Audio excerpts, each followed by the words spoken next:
Well, hello there, everyone. So glad you are joining us today for this second in a series of educational safety leadership webinars brought to you by Caterpillar and Caterpillar Safety Services.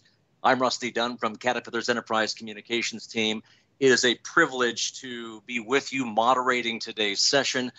And welcome to all of you from around the United States and from around the world. We know that in the construction industry and the trades, a lot of safety training is put around the physical aspects of it, as it should be. But also, what about the safety culture you want to establish? What about the mental health awareness that you should have? Those are other two important pieces of the puzzle. And that common thread throughout all of those pieces of the puzzle is communication. And that's why we're here today. And it doesn't matter whether you work with or for a small business, medium business, large business, whether you are a job site supervisor, you work in the warehouse as a manager, you might be the CEO, EEO, or the COO. Communication is critical for having this safety culture. Our first webinar talked about the psychology of safety.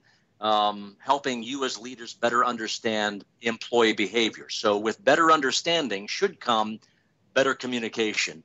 And that's why today we are putting the focus on a communication strategy around safety. So what are those things you need to do as a leader to create and sustain a strong safety culture, not just through your words, but through your actions and deeds day in and day out. And we're going to give you some tangible advice, some practical tips, the ways that you can apply some of these communication rules.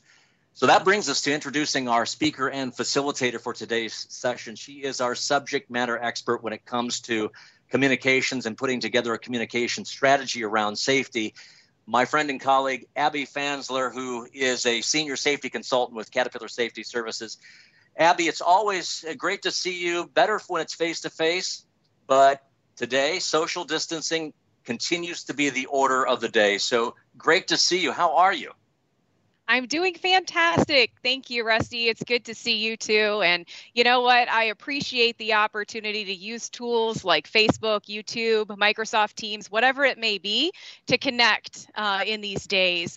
As a communication professional, I always feel like more communication is better. And I have to tell you, with some people on my team these days, I feel like we're more connected now maybe than we've ever been because of some of these tools.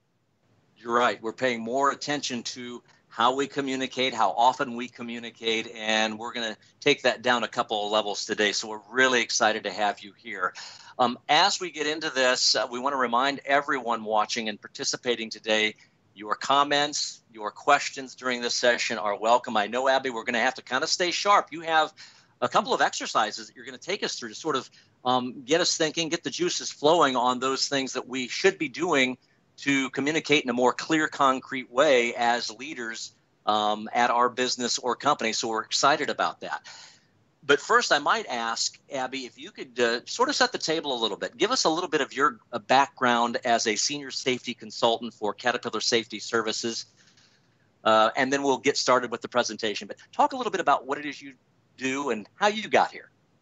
Sure. Well, I work on a team of professionals that primarily work outside of the Caterpillar company. We work out with Caterpillar customers for the most part, helping those organizations along a journey to safety culture excellence. And so from a communication perspective, I have the joy of getting connected with these customers at the outset of these journeys and getting to talk with them and understanding what their culture is like at that point, and then working with them throughout their journey. So in many cases, this is a multiple year relationship that I build and my colleagues build with these organizations as we facilitate culture change. And that's done through involvement of employees at all levels of the organization. So again, I have the pleasure of working directly with leaders. And when I say leaders, I mean those people who have a leadership title. As you mentioned, Rusty, this could be CEO, this could be plant manager, this could be any type of role in which you're supervising people. But I also consider anybody a leader, anybody who has some influence on those people around him or her. And so I work with a lot of loader operators and machinists and people like that as well. And I find there are a lot of leaders in that group who are primed to take on some of the tactics that we'll discuss today and utilize those to improve safety communications in their organizations and in their relationships, which then in turn enhances the safety culture in the organization. And so and Abby, really oh, go ahead, Rusty. No, and I just might mention, as the next 45 minutes to an hour, you've got some great information in here. I want to remind people, and this is important, they may want to get their hands on that presentation and see some of these slides. So they will be able to access this presentation on cat.com/safety leadership, cat.com/safety leadership. There's also a QR code that will be available as well. So with that, we'll let you get off and running. Sure. Thanks for that note. So Caterpillar Safety Services has surveyed thousands of people across hundreds of organizations across the world over the years through a safety perception survey. And we find some interesting data as it relates to communication in organizations and then relates to safety culture. You might not be surprised, or maybe you will be, that more than 95% of survey respondents say that their organizations actively encourage them to work safely. Now, of course, that's done through communication. So most employees say they believe their organization wants safety and they actively encourage employees to work safely. But from there, we dig in a little deeper and we ask questions about, for example, how often do you have regular contacts with your direct supervisor about safety? What we find is the yes answer dramatically reduces from there. Many fewer employees say that they have conversations on a regular basis with their supervisors, their leaders, about safety. And then from there, we ask questions like, well, when you do have those conversations, how often is that safety conversation positive in nature? And that's really where we see the numbers dip even further. And what we found over the years is, yes, organizations believe safety is important, but we also have a lot of work to do in how we convey that through our communications day in and day out, through our words and deeds. And so today what I want to do is I want to focus on some tactics. I want to talk about our opportunities day in and day out to have conversations about safety. And I think what you'll find is they're everywhere. You just have to consider them and then think about the best way to show up to those opportunities. And, when I have conversations, start the conversation about communication in the organizations that I work with, I sometimes start with this question. You ever bite your tongue? The answer is usually yes. We've all done it a time or two. In fact, 37 years of experience now chewing and eating, I bite my tongue a lot, unfortunately. Do you ever... Rusty, did you want to weigh in there? Yeah, well, I was just going to say, yeah, it happens all the time, sometimes on a day-to-day basis, depending. Right. But absolutely. I think something we all have in common, no doubt. No doubt. And maybe this one too. Do you ever stub your toe? Most of us have experience moving around, right? But from time to time, making that bed or whatever it may be, we still stub our toe every once in a while. And gosh, does it hurt when we do it? And I bet this is one that we can all relate to as well. Have you ever had a communication breakdown?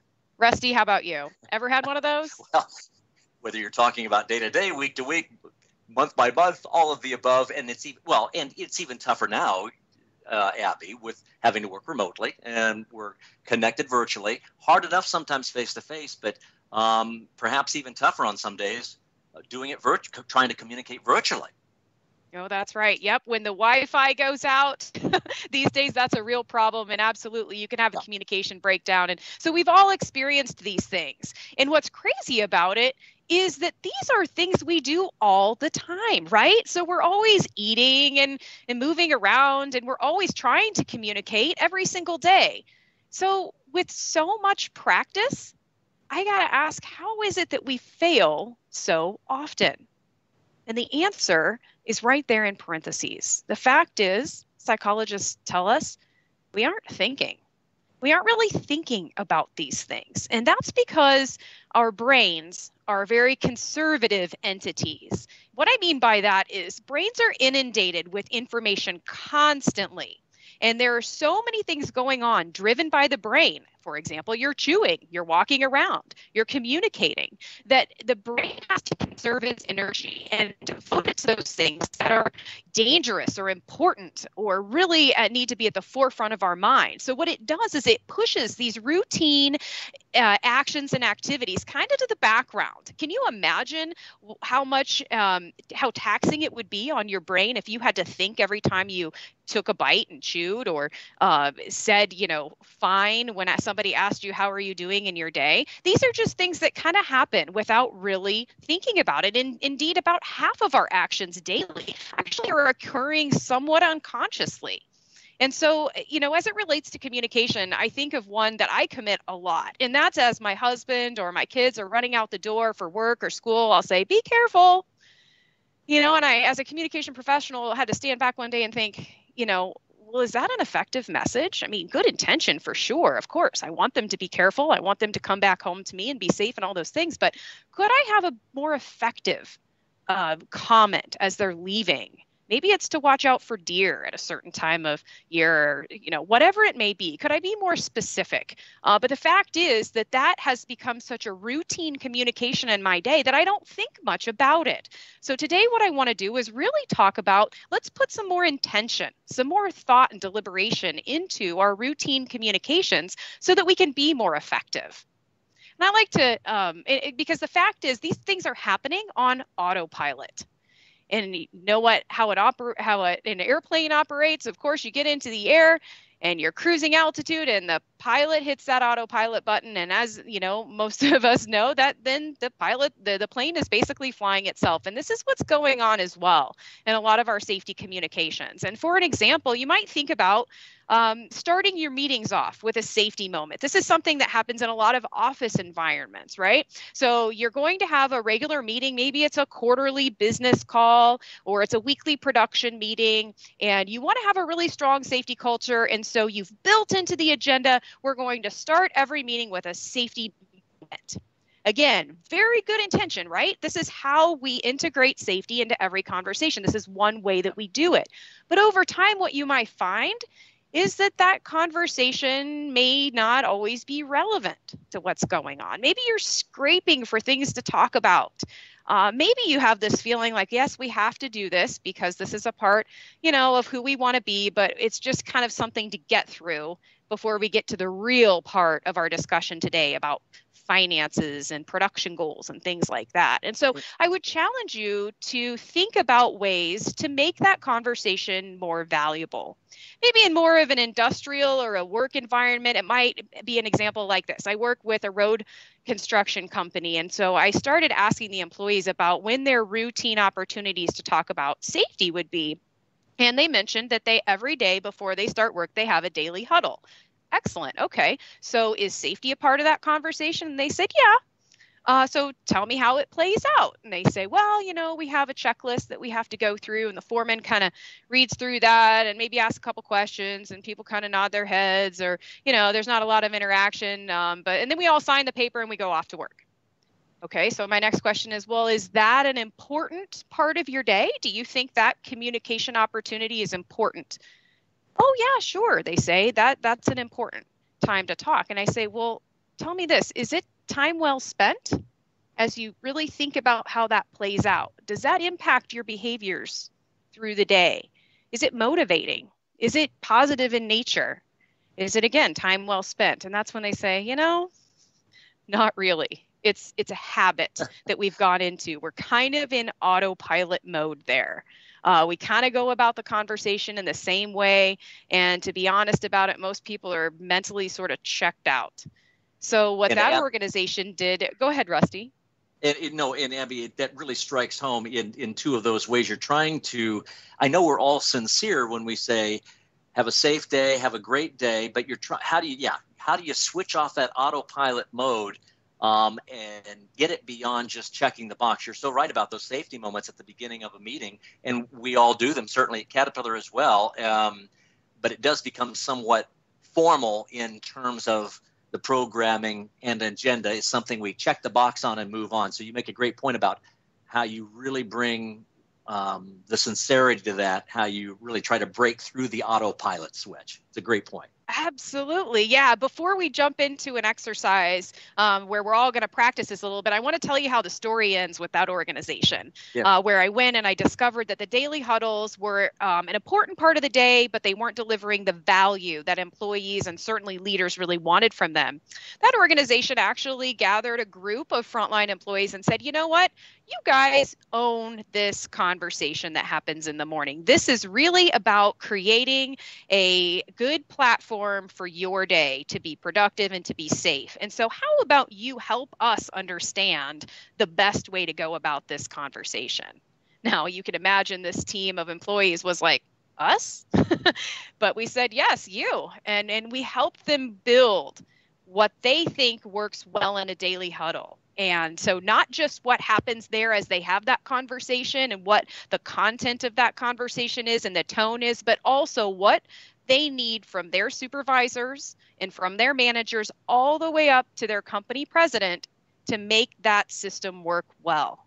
And so, as you can imagine, today, a couple of years later, those daily huddles look very different than they did when I first had that conversation back a couple of years ago. And so that's the kind of involvement that I would love to see you all afford employees as you look to build better communication. So let's jump to that exercise now. And this is where we really start to think about what can we as individuals do? And so this one is one I call speaking of safety. And let's go ahead and look at the steps of the exercise.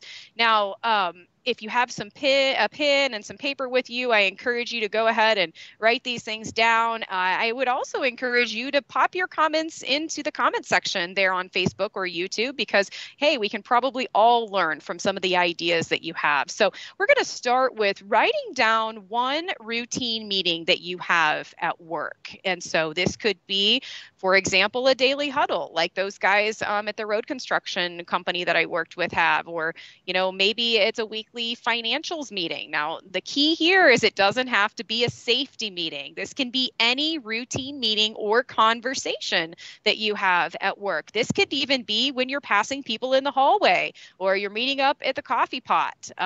Whatever it may be, just write down one opportunity you have to communicate while you're at work. And then I'd like you to think about, go ahead, Rusty. And Abby, I just want to think outside that formal meeting paradigm, and certainly within Caterpillar and our manufacturing environments, those supervisors, as you mentioned, do those daily walkthroughs to check on production. On the construction site, it may be that job site visit. Assume that this is the kind of communication you'd like us to consider as we sort of write down these different ways. I'm so glad you chimed in there. Those are perfect examples. If you are a supervisor and you have regular walkthroughs of the working environment, whether it's the manufacturing shop floor or it's a job site, whatever it may be, an office environment, those are key opportunities to make connections with employees. And so absolutely, Rusty, let's take those into account. In fact, that's really where that's the type of example, a perfect example for this exercise. So thanks for guiding us through that. So write down 1 or 3 ways then that during these routine opportunities that you've been noting, that you could engage whomever you're talking to in a positive, valuable safety conversation. What would the content of that look like? So that's the last piece of this puzzle. So what are your opportunities? Where do they exist? When do you have them? And then how can you have an effective conversation? And I'm going to give it just a moment here, just in case anybody is giving us some ideas potentially in some of those comment sections, and see if anybody has any brave souls out there willing to share. You're right. I'm sure we'll, absolutely. But you're right. I love the idea that it breaks through the formal meeting paradigm, and some of your best communication happens maybe unplanned in some ways, an impromptu meeting, or you are a supervisor who comes across an employee or a couple of employees who are engaged, and it's an opportunity. So for me, it's probably not unlike how some are answering. It's that weekly staff meeting, weekly editorial meeting, but then beyond that. So it sounds like really go out there and try to search for those new ways to communicate in this way. It's great. Yeah. Search for new ways to communicate through old forums, right? And so I always tell organizations that I work with, I'm not about putting additional meetings on your calendar. Nobody needs another meeting, right? Right. No, I'm about thinking about what's already on your calendar and then maximizing those communication opportunities. So if you have a production meeting already on your calendar, and of course, you're going to talk about production, that's the title of the meeting. If safety isn't a regular component and topic during that discussion, why not add it in? It doesn't have to take over the agenda, but why not use that discussion that everybody already deems as important and use it as a platform to talk about safety? Now, let's go to the next slide, because if you were struggling to come up with good ideas, I have a few favorites for you that I've seen work really well over the years and over my work with organizations. And so I'm going to give everybody a moment to read through these. And I'm going to ask, maybe Russ, you'd be willing to weigh in here, kind of what can we learn about our organization's safety culture by the responses to these, if we were to ask these questions? Well, what might we learn other than the obvious? What I love about this, you look at that one at the bottom. I'd like to share this recent inspection form, which was completed perfectly. It turns that traditional safety conversation around. Instead of pointing out something unsafe or an inspection that was done incorrectly, with this conversation, more proactive and positive. You're communicating what you do want, which is as opposed to approaching it from, this is what you did wrong, here's what you're doing right. We've got a couple of comments that have come through. Patrick Cusack on YouTube, I use site visits to talk to workers and get with workers for this type of conversation. Another comment, who best knows than the people who are on the ground? And these are the types of questions that you can ask that are positive and kind of get to the heart of that conversation. It's good. Yeah, I love that last one. In fact, I actually just got chills. It reminds me of another story, and this is a quick one, but another organization I work with really got heavily involved in involving employees in discussions about how to improve safety, to the point where they had frontline employees sitting at a table on a regular basis with the top leadership in the organization. And probably one of the most powerful moments in communications that happened during one of the meetings that I observed is a decision point came up about changing something in a safety policy. And of course, the likely contributors jumped in. The safety director and the production manager and the president all had ideas and thoughts and maybe some concerns. And at one point, the president actually looked down to the table at one of the frontline members of the team that was there and said, "What do you think?" And I can tell you that turned her world around. That turned the organization around.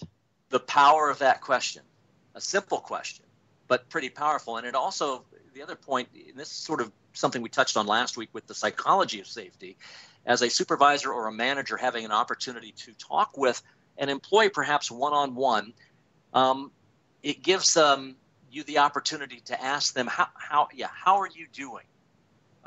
It gives you some insight into perhaps when we talk about mental health awareness and actually being able to read what may be happening with that employee, positive or negative. It's just you have to look for those opportunities, though, Abby.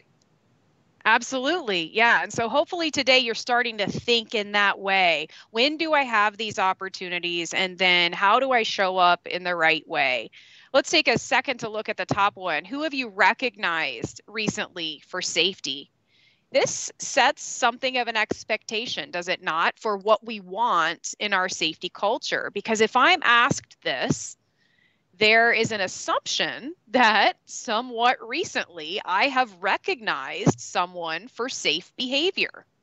Now, if that doesn't sound like something that would occur in your organization or in your safety culture, maybe it's time to think about making a cultural shift. But what we find when we start to shift to the positive, when we start to acknowledge that most behaviors that people commit each day are safe, correct behaviors, not unsafe or at-risk behaviors, but safe behaviors, we realize we have a lot of good, positive things to comment about in safety if we just look for them. And then when we ask questions like this, we really drive that kind of culture where we are continually looking for the good things that people are doing. We're commenting on those things, and then we help others in our organization draw their attention to those good things as well. And by way of doing that, also some learning about where we're doing really well and how we might be able to apply those tactics to other areas as well. And Abby, are we also not looking for, I always think personal experiences to share, examples to share. Michael from Facebook shares a comment that we have a safety share before all meetings. And it's always more meaningful when it comes from a personal experience. That's something you tend to remember when you put the personal to it a little bit. Absolutely. Most people can find some common ground with those personal stories. And so I always prefer that kind of approach, even if it means something, you're bringing something from home or something that happened over the weekend. And so maybe it's not directly related to the task at hand that day, but safety doesn't just happen at work. We need to build our safety culture. The only way it really becomes a part of our culture is if we take it home with us at the end of the day as well. So I work with an organization that actually uses comments about at-home safety as a performance metric. As they judge themselves on their safety performance, they look at how often comments about safety at home appear on their safety meeting forms. And they believe, and I agree, that that tells them something about the evolution of their safety culture.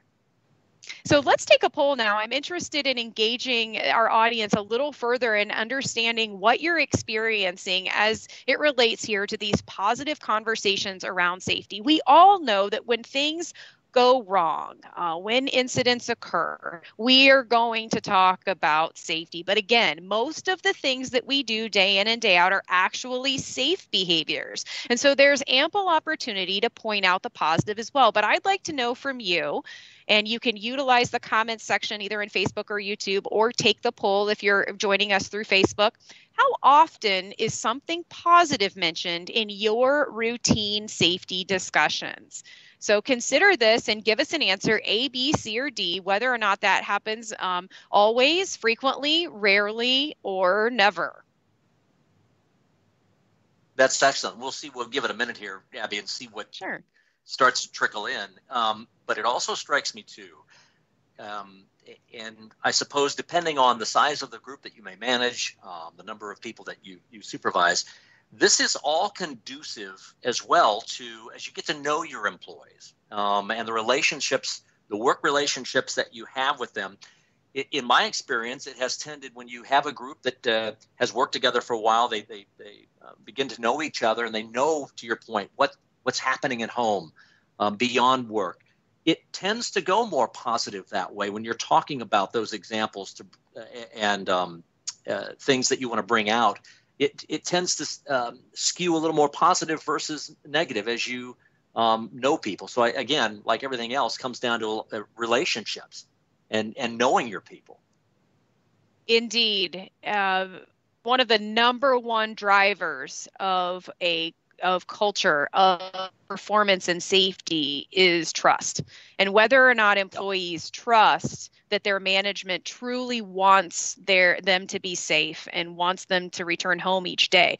And how do you build trust? You can't build trust without communication. And so forging those connections that you've just talked about, Rusty, is pivotal. And the best way to do that is to have some kind of relatable conversation in which you can find some common ground. And I have seen this play out in so many organizations when they take and they create opportunities for employees and managers and leaders to come together to, even if it's a social event, they have a chance to meet one another, to understand and to get each other and to get a little glimpse inside the world of the other. You wouldn't believe how much more positive in nature everything goes from that point forward. So I'm interested, are we getting any feedback yet on our poll? Oh, yeah, we do. About 60%, Abby, it looks like about 60% on Facebook are saying frequently, most on YouTube saying Excellent. frequently as well. So that's a good Okay, sign. good. All right, so that tells me that we're in a good spot, but I'm sure everybody is on this webinar because we are interested in continuous improvement. We all want to drive toward that always. And so some people may be saying, well, what about those conversations when you have to correct someone's at-risk behavior? And my response to that is always, that's an opportunity to say something positive as well. Yes, of course we need to correct anything that might cause imminent danger. We want to do that, but there's nothing that says that we can't also point out something positive about what's going on in the scenario as well. All right, so let's move along now and to some tactical tips and tricks that you can start implementing immediately, I think, to start driving some greater positivity into the communications and really leveraging your communications, those routine opportunities you have to communicate, to send a really great message about safety. And so let's go ahead and put all of those up on the screen at this point. And so what we're doing is we're constantly thinking about ways to infuse some positivity, to acknowledge and recognize the good things we're doing in safety. And maybe it's starting out the meeting by seeking some positive input. And so this isn't always, I'm here to share with you a positive point, but it's me as the leader of the meeting asking who has something to share. What good has happened this week on our job? All right. Flipping the script on safety. And what I mean by that, and I stole this from another guy out at an organization that I work with that I just love. And he said, you know,